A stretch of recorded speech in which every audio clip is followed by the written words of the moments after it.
أعوذ بالله من الشيطان الرجيم بسم الله الرحمن الرحيم.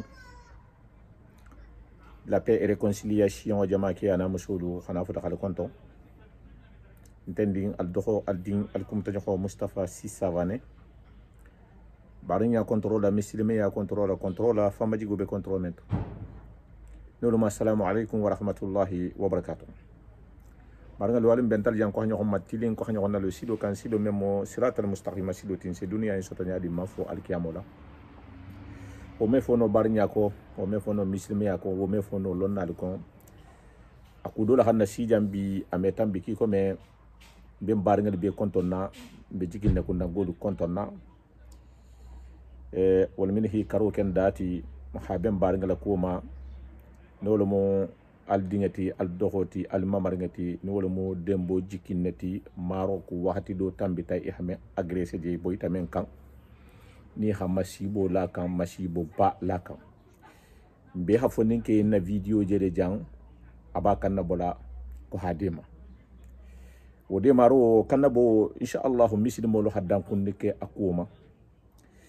khafatanna alfa bala ni wala mo alhaji umaru jikinati Paris na autorisation ñinen kar nga man te du won nin ku mata ko même be la den nga même bi ha appel ke ko hana hadwa al fallaha ala umar dukin bula ko hana duwa al bena lawlo o jola mela ko ise wata e man se wa ku menga isoto parce que masibo lemo bar ise se wa ku do la nin ku hi soto mo bi lo li fetu mamen na khayiti la kalni mo ku kiligalti misil mo lo ala hole ke ala khal baro le ke alhamdulillahi rabbil alamin mel la ta fonin ke imkan ala mon be kislaman na tahmolu konon na sigi no yalla konon na barinya lu konon na futudu kono men be hakudo ke en kono ala mon na barajida wol fanan tuta ngane tarti le ma fero soto al mo fero di lalma men fanan ma na tuta al mon na ta adilima kutato a hero buluma ade maro buluma mbe janne ko hanyo hondema wo appel wo men katam fana be barka bulala liye mbe hon nyan jangude kamma ali ngambulu du no hombulu jamale se kuno mbalni na alfa bulala alhaji umar dikinne alfa lahi karo ka dati a message men na tambi ko hana duwaliye al salon al habaro barana hake a be sitale kenya ma al tahamanya ma mbe barka bulala liyan kudo fanan to ko men nali lon fe janga appel men kaliyan sa fali ala barka par bi ndena ko mo janyala mbal bulala alninna alfa alhaji umaru jikinne insha Allah wala hadala abe barka bulala mbe yemento ateli won tewo nyohonlu afo na alfa en ko bismillah salamu alaykum wa rahmatullahi wa barakatuh Mustafa Sawane alimbe wal hadala insha Allah. Bismillahir Rahmanir Rahim.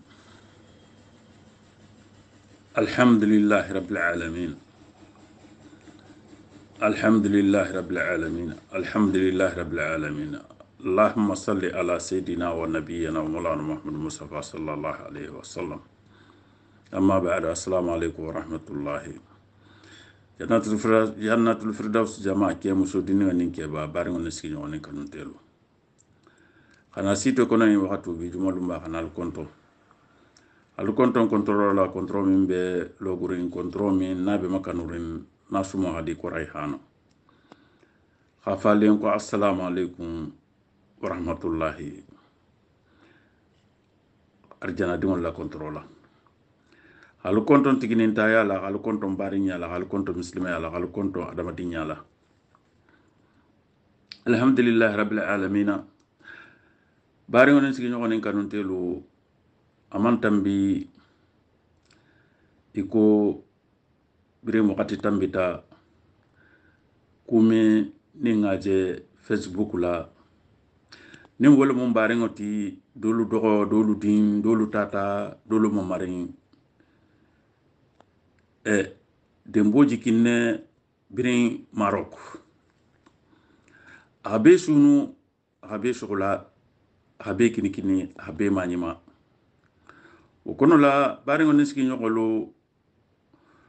birin kan na bo keta be na tana yin ko ki sholoti har de marke demboye wode maro ke la wulu xana le siti kono xane remercier ri xadwa yen ri tantu ila wali mala ba altala fon qadali alaman sabaya funisre ya kono la ako ngata altala tantu ngala tantu segundo adama dingo kan ko alhamdulillah rabbil alamin ala kilimbaya kilin na moti para ko kala jongolo wali ma ke lalu ko ri tantu ri wali malon kum ko min na barani ma kiye ime sarano fen na bari isa tantu la tala fana la fonisira kono la klimba kono amon ton sigi mawla rasul sallallahu alaihi wasallam ako konga tantruke kulula min be khalsari ndamma tema kana fisir wala ya nyogoma ni ga jalta la ga jana ma fawda ha jana ma solo halo fisir wallo le inu fisir wala ya tamari kula ne moma ala kana ke fisir wala di khana muslime kunda jaga nim bari ngoni sigi nyogoni kanu tebe fen din ni minga kudo ke kunya dembo la koto e ka telephone kama e ka konton idwata yen e ka jagini toro idwata yen e ka daskilin la taka ko abla la koto ha dema ala motigi barajile la barula e ka minke ala tala yen iman dembo na le man dembo babalo ulbele jamaato bare e ka dogo ni wo be jamaato min malo imana le ma babalo wala gasiya habi ala saga nafsa gal sago bari ngulu u barani ma meno kala haji to de wonya iko ku manke jangol la harafo le mu ku kana tram ko ni mote ku kun talte o kono la mi nga daskilim min bo godo bidin de mbola ko ntendi ngaje lu men na dimaso tiloto haja gaita najam hanne toro malo wutu mo fanja angala mo malo ko lagina angala mo ngole dron ko foninke ko ala ma de mala ko ba to asabu nyuma blama hansu nunna tangan sigi fota ko no jam miro jam fata o kono la ko muso dole dimunti allahu akbar in janga bole ten ka be tagala nyinin do kala kanana baba dema afaso mo kol dema habari ngolu dema ñilla tege golam bata soto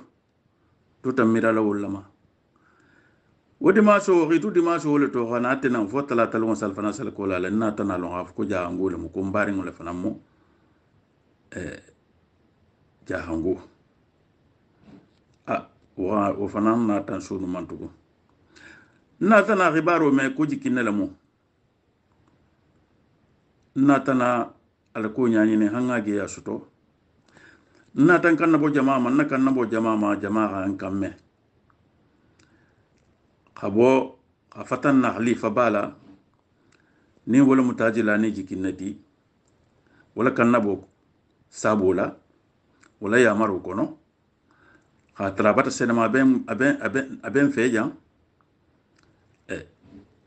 aku fanan sunu abangi tafakul majibota ni wala mun na sutkun khalifoti okono la na sito kono kana kuma na alfal la ya maro kono hadamu ta tubandima tas alaji selu baji kinne na khalifa tu general kana kariki mfamin beji cheikh ala cheikh baji kinne khata kutu ya mfamin beji alay mamad jikinne khata jara sutukun na khalifa ba ni wala mu cheikh abdul qadri ti tajilani jikinne min tramben fejam min fanga nyinko fango duwa kejan masolo fonin sira to bi abata senama abata sagi su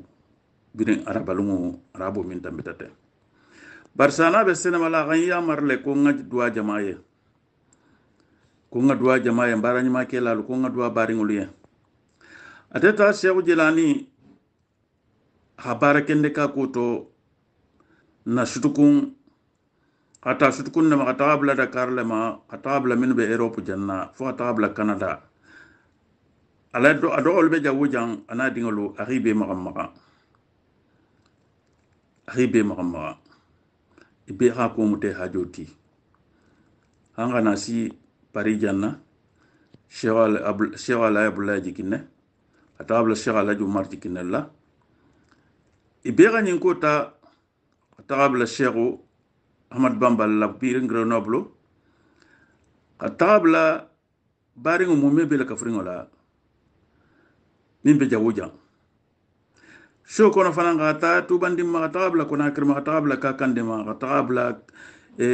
Senegal Dakar ma tabla kabinduma tabla jara sukuma tabla maraki sama nal fa bamin beji ibedu wata kula duwata fonninke kula ma ga fan soto on solo fonni sira kono hana si to lu fana min be franci jan min be jamana kutalu kan Cheikh Mustafa Sabana ko khatra la Guinée akhi tuje bida kan kamme hankili akonye ko mbe ko mutala nyaadi ko mba fula jamaaye mbe kan na bula jamaama itola nkayen ko basi won tato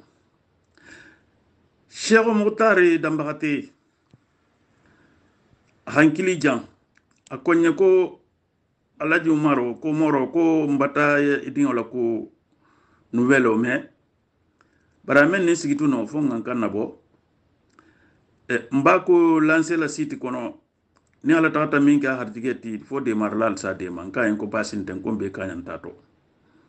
aha siko kato Cheikh Muhtar dambati be doala fananye be doale kilinkilina be en sima yala ini la dimbalu almila sumuntalu mela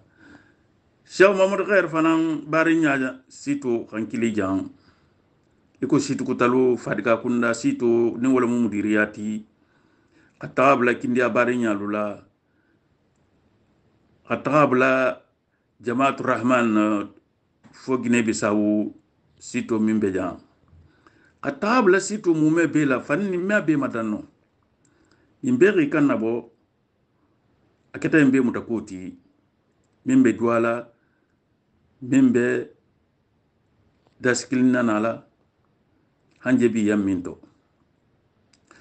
Cheikh Muhtari dambakati ala kannabo kona gamin soto aka ke mandati ala nan tende Umar Maja Cheikh Muhammad Khair jabi gamin soto manda ala namma Lili Touré mama Alaj Touré ahada min soto hankili janka en ka ta dun haydara bulum bitan ke min be lili be do ala haydara fananye alama kende ala gamala dimbal kunna fen de nabe lili muso na mi nyogo min be je tubangalu mbi tantula kende ke nalu mbi tantula kende ke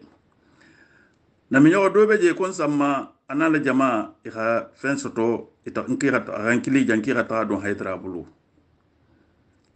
kono la haydara wulu manda ala na maja sita maja na mi nyogo do be limoju hankili jantu bangale mu ka ha do afa min soto fanan ka nyogo do be je o fananga atala kan nkira ta dun do jarabulu jarage me ta dabulu asita ma na mi nyogo mimbe nanti hankili jang na mi nyogo do hankili jang je tubangala mu wona mi nyogo wo aka fen soto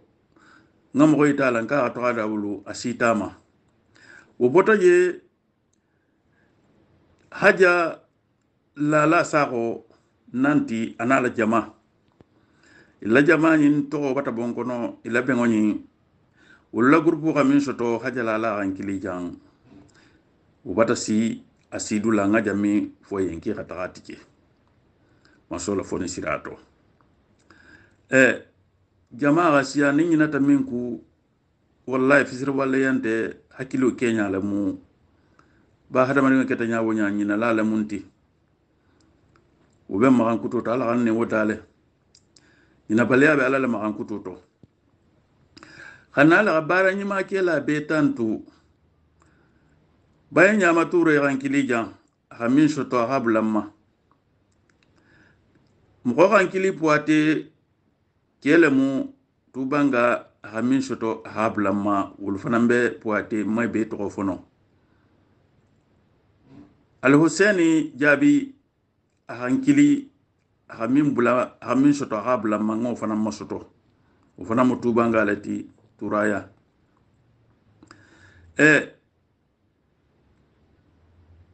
fenge ren mo yitu ren muso hankili jan akadwa fen baraka sutana la jamalu nga afayen ka hadu membulu hadu ngobulu fanansi tamaja masola foni siriato foni kedo fanambe je ko ba fode o fananga hankili jan o fananga min soto nga jamin fayen ka sambaje sita je o fanansi tamaja masola foni siriato bal halul kono njul le madannate ha nimmin kasabo ni hankili iko ki bata gudu blaba de mbutata la passeport photo tumbe site kono ko bata gudu bula dembu ki bata gudu bula Maroko nko yenko basinte nko ala gudu bula memo anin dembo bena hakili ndoati ye wo mo fana mawlu tollo bar altala khilo ifangol fana ngi fallo indulu ikame mo lela njana me yo minna ko matin nanti ma tolo a 50 rubla ako kara me ka funyo dole la ate telephone babulu bari Facebook ante Facebook to ante site kono atela telephone babulle na radio bulata ala mol kili la kili na mi ñoko ñi mato la a 50 rubla ba fana konton na bedwale mo mebele ka frungaye ala mo ni ikelula sumunta me la khidingol balu khike baraka moti khi hijabu khi sutra khi la tanga ndinga min fana be jang ndi muso min be fo Ameriki ana dogolu ul fana ngamin soto masolo foni sirato hadi barinki bulela barinki la koto bedwalo lu fana nya simala nin kenda almini ke la sumunta mela iko jama mume be femfen de minga da siklim bula minga miro ta ferenti yen bedwale be yen simayala anin kenda ani haju jaru anin kisilin tango ani hijabu alsi hakatu nya baringolu jama asi anin kon ngabe madanno ndingolu fana ke mana musumalu tubandi ikhabara kende ke bambarango na dogolu ani la dimbalu ani bar musulu wul fananga min soto masolo fonen sirato o sita maja bedwale fananye simala anin kendea alamini la dimbalu la sumunta mela hidingol balu ki hijabu ki sutra o kono la sito nyatongo min ri kanabo harda mutam mutar dambate la sito ma qatab la Sheikh Mustafa ma qatab la Sheikh Muhammad la khairo ma qatab la kindi abarinya la qatab la mudriya sito la qatab la site al barakal mubarakuna la ana mi yogolu ana akelu mbibe kontona mbe dwali be simayala fo site kutal fana maminu to fono ninyina tila qatab la jannatul firdaus la bedwale be ala muhajjaro kala ni mu mebe la kafringa o kono la hana sito kono afo jamaaye ko jikinne kunda khata jamma khatabula la ginela khatabula sutukunna Gambie khatabula Senegal la khatabula fokka Guinée Bissau ila kontro baluyen akena musu dininga na keba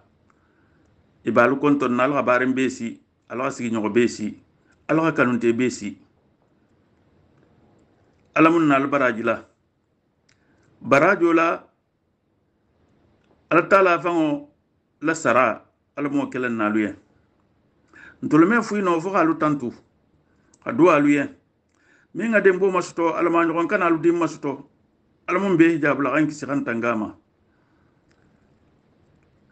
alamun hijab la alamun sutura la kan kisi kan natanga hanni sabu nyuma la da ko be kan kisi sabu jagolu masibuma kila kanu horomoto alquran la jimi horomoto salatu horomoto nal fani malumin ka kala ga fale wal hormoni barakoto bi jumalum ba horomoto bi jumo sallani mal hormoni barakoto amala ke sinol hormoni barakoto al mamulu kutub karanalu hormoni barakoto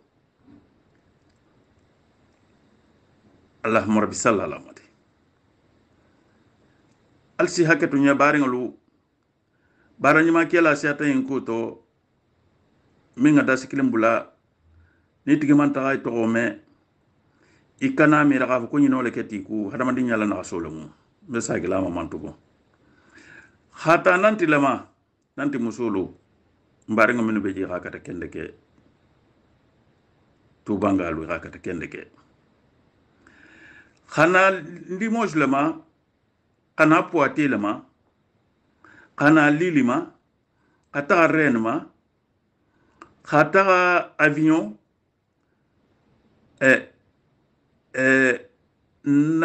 na dobe je na dobe avion haja gundo balamu afananga dua fembulam hankili jan dua fembulam ma dua fengo sita male mbe duala fananye simayala anin kendea ala sutigo abata bele ala mune moni faru kelaye adingalu alami matilina gade nyame alami kelaye wonya na minyoko femfen di mingi mira ku ke de mbola ko yinto be duala be yen simayala anin kendea alamu be ko mo sabatila alama be hijab la ka be sutura ka be kis ka be la tanga wodingira wala mu bari ngonen sigi nyogo nin kanun telu bara nyima kela siata jikinne kunda khata tubandima atabla konakirla atabla kutubuyala atabla karikila atabla kandumala atabla gambila jara sutukun sere kunda kana dakaru ata kabendu ata marakisa ibela kontrol baluyen akemana musmalu ibe fanam be dwala luyen haju jarula ubi masula bulu alamo kelan nalbe kila hormonal barakoto kasagi gasiti tigol konton siti kuntigol konton ba masula foni sirato ni jama mo kilon ri kanna bo mo million ri kamme asabo keta kudoleti Cheikh Mustafa Sabane be dwala en sima yalla nin kendeya mo min ngan kili jan ko Mustafa Sabane mata kamme abati la numero la siti kono abati to fo o mo siata Musa Sabane be dwala na la na minyolu almi la sumunta mela mo be hajuto nin jama be ko ki khani esa tarara ala kadimba le di mamino ket sabarlati surtout siti ko yimin jendite tumo be tebe kuma kan ne tumo be tene mo golle be kuma kan tumo be tebe telephone lela e ka fnyo golu ni manke sabarlati al se fo nyonna surtout nalu fo ya ke sabarlaleti wodingira wala mum be wala en simani kendala muqtar dambagati dinde moyti almu ke bayala ila jama alamu mele kunna alamu kila en ko mo nyimati ibe nyalla jammima alamu jidi lema alamu jido di lema jidi sabatringo nen kendeya batan kanna bo Cheikh Mustafa ni ran kamme isabla sito ko ne se doa jama ye si remercier muqtar dambate wodingira wala mu Cheikh muqtari Cheikh Mamadou Khairu jabi mbedwali fananye ibelo rinda ko minna jamaye alamu meleje inel dimbala sumunta me hajaro kiye mudiria sito nakirater fon Cheikh ala Ibrahima Fadiga hakikan na bole mbedwala en simala anin kendeya lama mele jama kunna Jannatul Firdaus na journaliste bani wala mu ndo ya hayati jikine sama burumba katimbi kontonna ira barim besi ndinke bambrao bedwali fananye mamadu jikine ren ala muy melay dogolu ala muy melay nya ila dimbalu ala muy melay kunna memun dinti memun dogoti memu mamarinti min be khadu ke yin ko to duwara balbe yen duwa min be khal sarin akebana musuma adindi ngana kebar kha alfa la kila la salma ki bata duwa wulu alamu taala kan tandi ngoyin la kan alamu taala nsem fale muslime jama hadama dingo mekeno hadama dingo ko bar janna sutula nyone sabo to jahanama fana be sutula nyone sabo to alamu ngar janna suto nyone sabo to alamu kisila jahanama ta alamu kisilama ala giyama lon cross jago alamu kisilama se silanda manso nya manso minganda o kono la hadama dinga be dunna kukundin to be kukundin fo lebe kukundin kela alla taala la kito longa to folo raddan dula longa to alla taala ko raddan jami raddan no ko wo se diela ha ala nya silon la kan ala nya silon atel se mo samba arjanna kono atel se mo samba arjanna kono hadama dinga lu ala taala handale amankili be balula ñogonna la be kala ñogonna saboleti al taala hadal jalla wala ba'da a'udhu billahi minash shaitani rajim bismillahir rahmanir rahim ako inna khalaqnakum min zakarin wa unsa wa ja'alnakum shu'uban wa qaba'ila lita'arafu inna akramakum indallahi atqakum akon tel qalu da qalba ken musiyato qalu ke nation luti fi maningema anin sutumani janjama akan lu fatan alal siko mo beti kanal ke nation luti hal ke qabilu luti falu si ñogol lo qalu ke bari malu fananti qalu ke sigi ñogol maluti qalu ke wulu ñogol luti qatto daluma alri ñogon tola akon toni tolu al si ñogon difference no qalu ñogol lo ani alla satelu analla jamanolu bebe yin kono la fasoro me banno li ta'arafu falsi ñokollo alwa kan kamin fo ñokonye alwa kan kamin ki ñokonye alwa kan alkana min ki ñokonna alman ka alwa kamin fo ñokonye anata mun dala ko inna akramakum indallahi albeto mo ba mo bunyaringo alaya atqakum albe alanya silanna ni wo fota hakilin tawo ya samira ko be mu kilinati ni altala gadal ko in atqa inna akramakum indallahi atqakum albeto fi samante insallon no ko fi samante ya be kerinne alhal nabi yomulu dale khamursalin ulda akot watilka rusul faddalna ba'dahu ala ba'di ako kila inu ni la fisana ida nyogonti ba mo me kila riyasu ke kilati fo hakena nabi yomut folo ako tilka rusul faddalna ba'dahu ala ba'di ako ngana nabi ila fisale nyogonti akhila fisale nyogonti dolla mo golo ri kuma kama me dolla mo golo man so ma ri bayma dolla mo golo ri nyaga ako do kila ako nono moli do nono be kila ila sabarul fana manna ke kilinti ila alghalul fana manna ke kilinti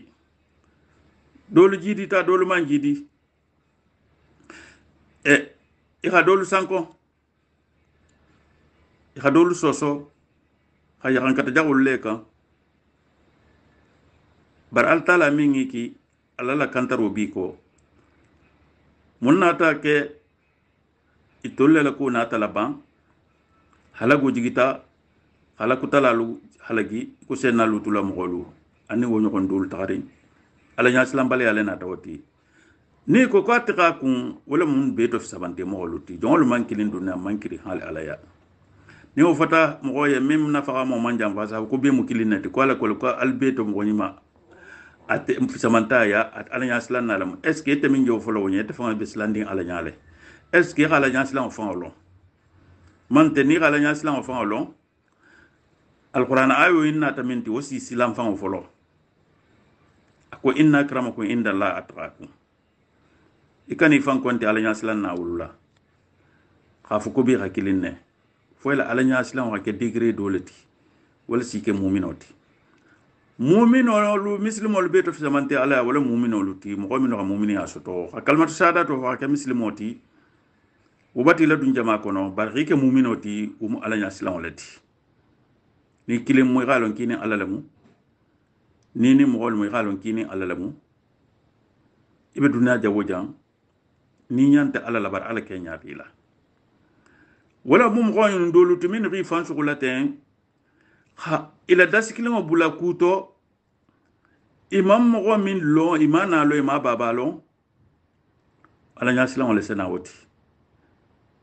ikam go jabe kasla ko hada madingo batake sabuti khamantoro la kan wari kulma jebo ari shunu ari kinikini he katata hakuke ko to mo go dima rasul sallallahu alaihi wasallama ako kaltala be jongo de mato le fanni bi bari ngo de mala altala fanan bi de mato iyo alamisiro madinatul munawwara ako ga itikafo keje hatilbina no bato keje u mimma wosi anim mo xane kansa ibare ngol mo haju bala konto filo bala ga de ma ala konto filo bo nin tagamale mo alga tagamo ke min manke ala soso kuti min manke mo toro kuti nin jangar la bala ga de ma ga basibo ira dandan dulato o biya be tagala dulato bur fenne bi bulu ira ala biyasi la sodiya ye min manke ala ko tabiyasti ako la khafsa dine tala iktikafu ke ala masjidi konola 40 yoma tilbina no bato bare ngolo alun salon ngafu ko hada badingo takko ko bala taala made khani kilingo la kanta hada badin kilingo ni kala kanta ka kisi man torlo ma jangar la ba ke ga dema konko la ba la ga dema feto la ba la ga dema ibata hada badingo ni la kisi ngaibo kule belara ke ga dema ngaibo baka ube ngaibo kule ba ke ga dema ga sutra ube mo hada badingo ni la kantoleti wala gafisa alaye dina alkaba la kantoti mo min ngoke wala gafisa alaye asiya mo beti mo min na hada badin kilingo toro ha anni toro haka ni tasaboti hake sabuti min sala hada badin yatinya eka kula shi hada badin min sa halagi wala junubo abun dina mo gote min al kaba bete hada badin kilingo ni ga gole alama fisa al kaba mumeti nin dunya bebe salla mbe ala batula muslimon be se nyatlen bungo minna al taala la bungo dugo batajulu minga koto min fulo mu bun fulo te dugulo inga e rote wala kha khadama din kilingo nita wala kha gole ala magasa al kabatete khadama din kilingo ni la kanta wala kha di ala yandina al kabala kantoti habi baringo al sakanum sakal sago kumo batasiya ntende umar tikinna lamu halu konton na do bo téléphone maison alfort ville si la muso le mo sénégalingo xana nya jan dimanche do tambita 20 € babul xana hanya jan xana dan tege nya ka ha dembo la histoire la je o mane sikitono wo imazo afana ngam minsto na mi nyoko nya ga bis ta 3 mois ta ha do fa ngam minsto anata ntende mbulla jan mugolo da sikilingo bulala godo kharibin shoto khakir ala khakir hatigete ka dembola ko to abula envelope kono nasi na mi yoko do beje inna mi ko ni Senegal ngole mu kawru ahadwa fe ngosoto hankili jang nka en ka ta dum mo bula ha dum mo min bulun do brama o fana ngata la kan qabla mi lob kono asita maja gudo nyin na kunya min dunta ila soto nya sigo gasia wudulu ma dum fanga bulu direct sabolu dunta bulu leto Mamad Silla jagabiya situ créateur Cheikh Mamad Silla nala na minyoko ikamin soto asitamma be doala fananya simala nin kende jagabiya nakakan de jagabiya situ créateur Mamad Silla Cheikh Mamad Silla anala na minyoko kadwa fe ngamin soto anala situ isitamma leja masolo foni sirato be doala fananya simaya bala nin kende nkalo en ko mo lu me bay be to matanna ni maminu to matan njanga mo golle to mata minu lan doa fe ngo sitam fa bulu kono jan direct minu ga doa fe ngo bula rankili ki batala tar Senegali wul mo wul to fa fo habi ala saka nabi saka ala saka be doale bien simana din kende rabbana atina fi dunya hasanatan fil akhirati hasanatan wa qina adhaban nar ربنا لا تزغ قلوبنا بعد إذ هديتنا وهب لنا من لدنك رحمة إنك أنت الوهاب ربنا إنك جامع الناس ليوم لا ريب فيه إن الله لا يخلف سبحان ربك رب العزة عما يصفون وسلام على المرسلين والحمد لله رب العالمين بارك الله فيك نيغون كانون تيلو كومو بتا كونتو جانيا ndi muso fana Aisha min lota gudu inna kula amandalu abe futurin abe barala baraka hajo be bula membe manda bala 20 euro 10 euro 30 euro le mo ha sugulu ha fan sugula ha takhila bo ha transport ha ta fa dingiral to ha takhila ikilinkilin labo be dwala fananya simala nin kende Aisha ndi muso be jama tarala yan dwala anake fo ala sila sumunta me ha jidi sabatringo dima ki mo me be hijabu ki sutra ki tanga jidi la femfendi soto fengolu ndingolu ke mana musmalu alame kilan sagoti khatinya nya alame kilan nyonya kila kano hormotal pran la jimo salatu hormotal rabbi sallallahu alaihi kasete kumo abata kunto janya barfa kunto janya le nim ko ngabe fango fo ase kunto janya ga siainti wodingira wala mu afo barengol en komi ngamasto be ka ke hajoti dembo bi masola foni sirato abata fisia abata bola bitano to wodingira wala mu abe jara lokan al besein lo ni ala sonta de bo fanan sena dualu ye al sewo fo dua fanan na me ana tata fanan be Maroko o be jele wona ta je xabo Senegal xana je mission la yinko xa fanan tra jele wonte moti mimbe na la janna ma fango wonte wala programme kono fanan nata mission la Maroko abe Maroko yin xatu yinko nya ta taraje afatan Senegal la o dingira wala mu bare ngone sigi ngone kanun telu mbal be kontonna alam tingo hero dilam be ma jumo hero ngamin dua xabo juma xata juma alma be tala nyaga ken yunum ko farti ba fala len ko assalamu alaykum wa rahmatullahi alamu be na sawaba ma anke sawaba tigiti kumo bata kunto janya baral si wakili wonya ni me ma be la meno si nyakili isi wakili xatante xala me istigi ken si wakili min ba ko nay xalo wotingira wala mu ntendi Umar la mu afatan jikin na kunda khabilu la